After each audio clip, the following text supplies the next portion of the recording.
ناظرین، گزشتہ ایک ساتھ میں قرب قیامت ساتھ نکلنے والی آگ جو کہ الساعۃ کی آخری بڑی علامات و اشراط میں سے ایک تھی، اس پر کھول کھول کر بات ہو چکی۔ اسی آگ کو جہاں نہ صرف محمد رسول اللہ علیہ السلام نے آج سے 14 صدیہ قبل کھول کھول کر واضح کر دیا تھا، اس کے بارے میں رہنمائی میں کوئی کسر نہیں چھوڑی تھی، تو وہیں اس آگ کو ایک اور مختلف پہلو سے بھی واضح کر دیا تھا۔ اس آگ کو محمد رسول اللہ علیہ السلام نے فرات سے ظاہر ہونے والا غیر معمولی مقدار میں ظہور کے وقت ایسا قیمتی ترین خزانہ قرار دیا کہ جس کے سامنے اس وقت کی باقی تمام کی تمام قیمتی سے قیمتی اشیاء کی چمک دمک قدر و قیمت ماند پڑ جائے گی۔ اور مزید اس بارے میں کیا کہا، روایات کو سامنے رکھتے ہوئے آپ بات کرتے ہیں اس موضوع پر۔ آپ کو اس وقت سکرین پر 7 روایات نظر آ رہی ہیں۔ ان روایات پر بات کرنے سے پہلے ان میں استعمال ہونے والے کچھ الفاظ کو جاننا بہت ضروری ہے، اور ان میں پہلا لفظ ہے جبل، اور جبل عربی میں کہتے ہیں غیر معمولی حجم والی شے کو، یعنی بہت بڑی مقدار میں کسی شے کا ہونا۔ یہ خصوصیت پہاڑ میں پائی جاتی ہے، اس لیے پہاڑ کو عربی میں جبل کہا جاتا ہے۔ اس کے علاوہ پہاڑ چوٹی کی مانند ہوتا ہے، اور عربی میں چوٹی راس کو کہتے ہیں، اسی وجہ سے پہاڑوں کو رواسی بھی کہا جاتا ہے۔ پہاڑ کو راس اور پہاڑوں کو رواسی۔ دوسرا لفظ ہے ذہب، اور ذہب عربی میں کہتے ہیں ایسی شے کو جس کے سامنے باقی تمام کی تمام اشیاء کی قدر و قیمت چمک دمک ماند پڑ جائے، جس کی قدر و قیمت چمک دمک باقی سب پر غالب آ جائے۔ اموال و دولت میں یہ خصوصیت سونے میں پائی جاتی تھی، اس وجہ سے سونے کو بھی ذہب کہا جاتا تھا۔ سونے کو ذہب اسی وجہ سے کہا جاتا ہے کیونکہ اس میں یہ خصوصیت پائی جاتی ہے۔ مثلا سونا اگر کسی جگہ پڑا ہو اور وہیں جانور، بھیڑ بکریوں سمیت مختلف اموال و دولت موجود ہوں، تو سونے کی موجودگی میں سونے کے سامنے باقی سب اشیاء کی قدر و قیمت چمک دمک ماند پڑ جائے گی۔ سونے کی قدر و قیمت چمک دمک ان سب پر غالب آ جائے گی۔ بالکل اسی طرح کوئی اور ایسی شے سامنے آ جائے جس کے سامنے سونے کی قدر و قیمت چمک دمک ماند پڑ جائے، تو وہاں سونے کو نہیں بلکہ اس دوسری شے کو عربی میں ذہب کہا جائے گا۔ پھر ناظرین آگے آتا ہے تیسرا لفظ کنز، جس کے معنی ہے قیمتی ترین شے۔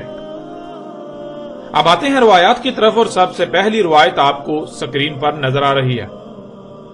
رسول اللہ صلی اللہ علیہ وآلہ وسلم نے کہا، ان قریب فرات کے پردہ ہٹائے گا بہت بڑی غیر معمولی مقدار میں خزانے سے، یعنی ایسی قیمتی ترین شے کی بہت بڑی غیر معمولی مقدار سے جس کے سامنے اس وقت کی تمام قیمتی سے قیمتی اشیاء کی چمک دمک قدر و قیمت ماند پڑ جائے گی۔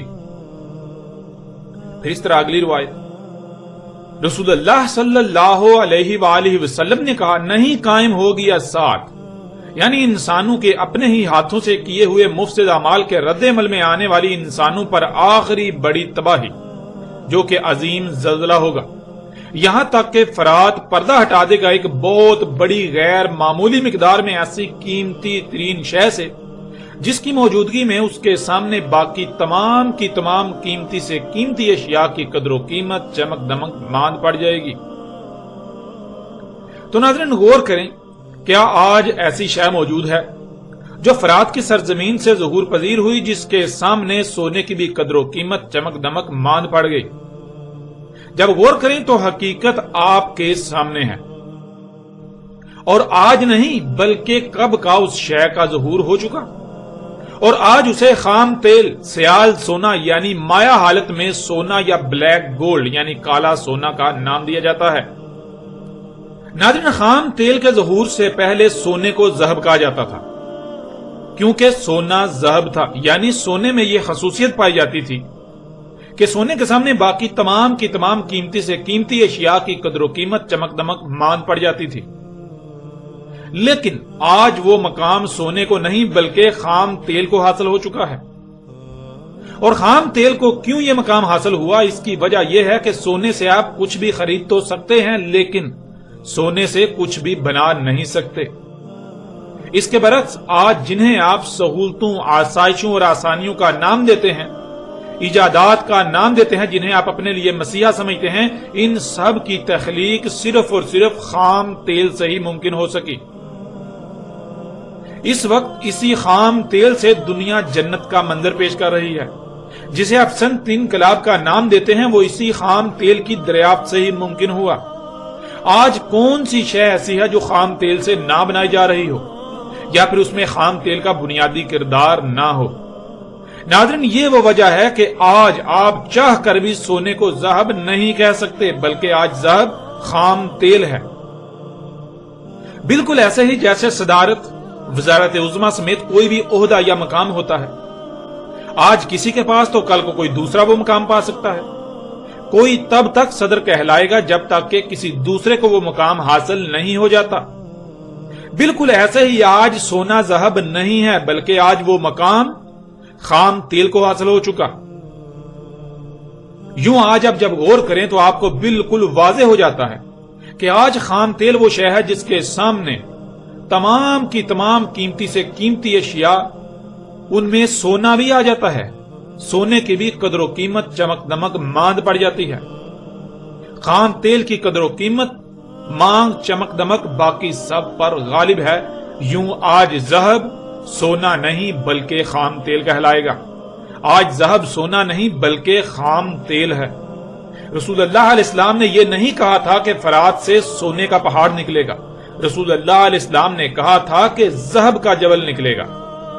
ذہب یعنی ایسی قیمتی ترین شے جس کے سامنے باقی تمام کی تمام قیمتی سے قیمتی اشیاء کی چمک دمک قدر و قیمت ماند پڑ جائے، جس کی چمک دمک قدر و قیمت باقی سب پر غالب آ جائے، اس شے کا بہت ہی بڑی تعداد میں، بڑی مقدار میں، غیر معمولی مقدار میں ظہور ہونا تھا۔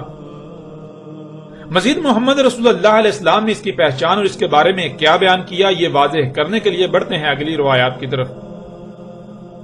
رسول اللہ صلی اللہ علیہ وآلہ وسلم نے کہا، نہیں قائم ہوگی الساعۃ، انسانوں کے اپنے ہی ہاتھوں سے کیے ہوئے مفسد اعمال کے رد عمل میں آنے والی انسانوں پر آخری بڑی عظیم تباہی، عظیم زلزلہ، یہاں تک کہ فرات پردہ ہٹائے گا ایک بہت بڑی غیر معمولی مقدار میں ایسی قیمتی ترین شے سے جس کی موجودگی میں اس کے سامنے باقی تمام کی تمام قیمتی سے قیمتی اشیاء کی قدر و قیمت چمک دمک ماند پڑ جائے گی۔ لوگ لڑیں گے اس پر، پس ان کے 10 سے 9 قتل ہوں گے۔ رسول اللہ صلی اللہ علیہ وآلہ وسلم نے کہا، نہیں قائم ہوگی الساعۃ، یعنی انسانوں کے اپنے ہی ہاتھوں سے کیے ہوئے مفسد اعمال کے رد عمل میں آنے والی انسانوں پر آخری بڑی تباہی، عظیم زلزلہ، یہاں تک کہ فرات پردہ ہٹائے گا ایک بہت بڑی غیر معمولی مقدار میں ایسی قیمتی ترین شے سے جس کی موجودگی میں اس کے سامنے باقی تمام کی تمام قیمتی سے قیمتی اشیاء کی قدر و قیمت چمک دمک ماند پڑ جائے گی۔ لوگ لڑیں گے اس پر، پس ان کے ہر 100 میں سے 99 قتل ہوں گے۔ پس ان میں سے ہر شخص یہی کہے گا کہ ہو سکتا ہے میں ہی وہ ہوں جو بچ جاؤں۔ رسول اللہ صلی اللہ علیہ وآلہ وسلم نے کہا، نہیں قائم ہوگی الساعۃ، یعنی انسانوں کے اپنے ہی ہاتھوں سے کیے ہوئے مفسد اعمال کے رد عمل میں آنے والی انسانوں پر آخری بڑی تباہی، عظیم زلزلہ، یہاں تک کہ فرات پردہ ہٹا دے گا ایک بہت بڑی غیر معمولی مقدار میں ایسی قیمتی ترین شے سے جس کی موجودگی میں اس کے سامنے باقی تمام کی تمام قیمتی سے قیمتی اشیاء کی قدر و قیمت چمک دمک ماند پڑ جائے گی۔ پس جب لوگ اس کے بارے میں سنیں گے تو لوگ اس کی طرف چل پڑیں گے، یعنی اس کو حاصل کرنے کے لیے اس کی طرف اپنا رخ کر لیں گے۔ پس کہیں گے جو اس کے پاس ہوں گے، اللہ کی قسم اگر ہم نے چھوڑ دیا تو اس سے سارے کا سارا لے جائیں گے۔ پس لوگ اس پر لڑیں گے حتیٰ کہ تمام کے تمام سے 99% قتل ہوں گے۔ ناظرین، آپ نے روایات کو دیکھا، ان میں رسول اللہ علیہ السلام نے کیا کہا۔ اب اس بات پر غور کریں کہ کیا آج ایسا ہو رہا ہے؟ کیا خام تیل جو موجودہ دور کی قیمتی ترین شے ہے، جس کے سامنے تمام کی تمام قیمتی سے قیمتی ترین اشیاء کی چمک دمک ماند پڑ گئی، سونے کی جگہ یہ ذہب بن گیا، تو کیا جب یہ خام تیل نکلا تو اس کی طرف دنیا کے لوگ بڑھے؟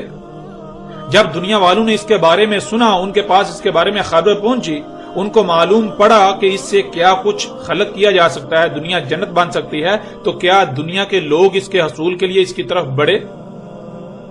کیا اس کے حصول کے لیے آپس میں لڑ رہے ہیں، قتال کر رہے ہیں؟ کیا خام تیل پر لڑائی ہو رہی ہے؟ تو یہ حقیقت بھی آج آپ کے سامنے ہے۔ آج پوری دنیا میں ہونے والی جنگوں کا محور یہی خام تیل ہے۔ اسی کے حصول کے لیے لیبیا، یمن، عراق و شام کھنڈرات میں بدل رہے ہیں۔ اقوام عالم ایک دوسرے سے لڑ رہی ہیں۔ اسی کے حصول کے لیے ہونے والی جنگوں میں بڑے پیمانے پر پوری دنیا میں لوگ قتل ہو رہے ہیں، لوگ مارے جا رہے ہیں۔ ناظرین، کون نہیں جانتا کہ امریکہ عراق میں خام تیل کے لیے ہی تو آیا تھا؟ کون نہیں جانتا کہ آج شام و عراق کے جو حالات ہیں وہ اسی خام تیل ہی کی وجہ سے تو ہیں؟ کون نہیں جانتا لیبیا اور یمن کے آج جو حالات ہیں اسی خام تیل ہی کی وجہ سے ہیں؟ اسی پر آج جنگیں ہو رہی ہیں۔ یوں یہ حقیقت بھی آج آپ کے سامنے ہے، یہ حق آج آپ اپنی آنکھوں سے دیکھ رہے ہیں۔ پوری دنیا جانتی ہے کہ آج پوری دنیا میں ہونے والی جنگوں کا محور خام تیل ہے۔ خام تیل کے حصول کے لیے پوری دنیا مختلف گروہوں میں تقسیم ہے اور آپس میں لڑ رہی ہے، جنگ و جدل کر رہی ہے۔ پھر مزید دیکھیں محمد رسول اللہ علیہ السلام نے اس بارے میں کیا رہنمائی کی، اس بارے میں آج سے 14 صدیاں قبل کیا کہا تھا۔ رسول اللہ صلی اللہ علیہ وآلہ وسلم نے کہا، ان قریب فرات کے پردہ ہٹائے گا ایسی قیمتی ترین شے کے خزانے سے کہ جس کے سامنے اس وقت کی تمام قیمتی سے قیمتی ترین اشیاء کی چمک دمک، قدر و قیمت ماند پڑ جائے گی، اس کی چمک سب پر غالب آ جائے گی۔ بس اس وقت جو بھی موجود ہو اس میں سے کچھ بھی نہ لے، یعنی خواہ کچھ بھی ہو جائے، اس وقت جو بھی موجود ہو اس میں سے کچھ حاصل نہ کرے، اس میں سے کچھ نہ لے۔ اور ناظرین، یہ بالخصوص اس وقت کے حکمرانوں کو کہا جا رہا ہے، یعنی ان لوگوں کو کہا جا رہا ہے، ان شخصیات کو کہا جا رہا ہے، ان شخصیات کو نصیحت تھی جن کے ہاتھ میں اقتدار ہوگا، جن کے ہاتھ میں یہ فیصلہ کرنے کا اختیار و صلاحیت ہوگی کہ آیا کہ اس کی طرف جایا جائے، اس پر لڑا جائے، اس میں سے کچھ لیا جائے یا پھر اپنا ہاتھ روک لیا جائے۔ اس طرح اگلی روایت، رسول اللہ صلی اللہ علیہ وآلہ وسلم نے کہا، پردہ ہٹائے گا فرات ایسی قیمتی ترین شے کی غیر معمولی مقدار سے کہ جس کے سامنے اس وقت کی تمام قیمتی سے قیمتی ترین اشیاء کی چمک دمک، قدر و قیمت مان پڑ جائے گی۔ پس قتل ہوں گے اس پر ہر 9 میں سے 7۔ پس اگر تم اس وقت کو پا لو تو پس نہ جانا اس کے قریب، یعنی اگر تم اس وقت کو پا لو تو خواہ کچھ بھی ہو جائے اس کے قریب بھی نہ بٹکنا، اس کو لینے کے لیے، اسے حاصل کرنے کے لیے اس کی طرف اپنا رخ، اپنی توجہ مت کرنا، اس کی طرف نہ بڑھنا، اپنے آپ کو روک لینا، اس میں سے کچھ بھی نہ لینا۔ ناظرین، جیسا کہ گزشتہ ایک ساتھ میں بھی یہ بات گزر چکی کہ محمد رسول اللہ علیہ السلام نے اس آگ سے کچھ بھی لینے سے منع کیا تھا، تو اسی بات کو یہاں ایک دوسرے پہلو سے بھی بالکل کھول کر واضح کر دیا کہ جو بھی اس وقت کو پا لے، جو بھی اس وقت دنیا میں موجود ہو، جب یہ قیمتی ترین شے جس کے سامنے اس وقت کی تمام قیمتی سے قیمتی اشیاء کی چمک دمک، قدر و قیمت مان پڑ جائے گی، یعنی خام تیل نکلے، تو کوئی بھی اس میں سے کچھ بھی نہ لے، اس کے حصول کے لیے اس کی طرف نہ بڑھے۔ اب ناظرین، آپ خود غور کریں کہ کیا آج آپ اسی وقت میں موجود نہیں ہیں؟ اور آپ دیکھیں کون ہیں جو اس خام تیل کو حاصل کر رہے ہیں۔ حالانکہ اللہ سبحانہ و تعالیٰ کا تو حکم یہ تھا کہ اس میں سے کچھ بھی نہیں لینا، اس کی طرف دیکھنا بھی نہیں، اس کی طرف نہیں بڑھنا۔ اور یہی اللہ نے اپنے رسول محمد رسول اللہ علیہ السلام کے ذریعے انسانوں کو کہا تھا، اب جو اللہ کا حکم مان کر اس پر عمل کرے گا بلا شک و شبہ وہ مومن، اور جو نہیں مانتا تو وہ مومن کیسے ہو سکتا ہے؟ ناظرین، ذرا غور تو کریں، آج کون لوگ ہیں جو اسی خام تیل سے لے رہے ہیں، جو اس کی طرف بڑھ رہے ہیں؟ وہ کون لوگ ہیں جن کے پاس اقتدار ہے، جن کے پاس اختیار ہے، یہ فیصلہ کرنے کی قوت و صلاحیت ہے، جن کے پاس یہ فیصلہ کرنے کا اختیار ہے کہ آیا اسے حاصل کیا جائے یا پھر اس سے اپنے ہاتھ کو روک لیا جائے؟ وہ کون لوگ ہیں؟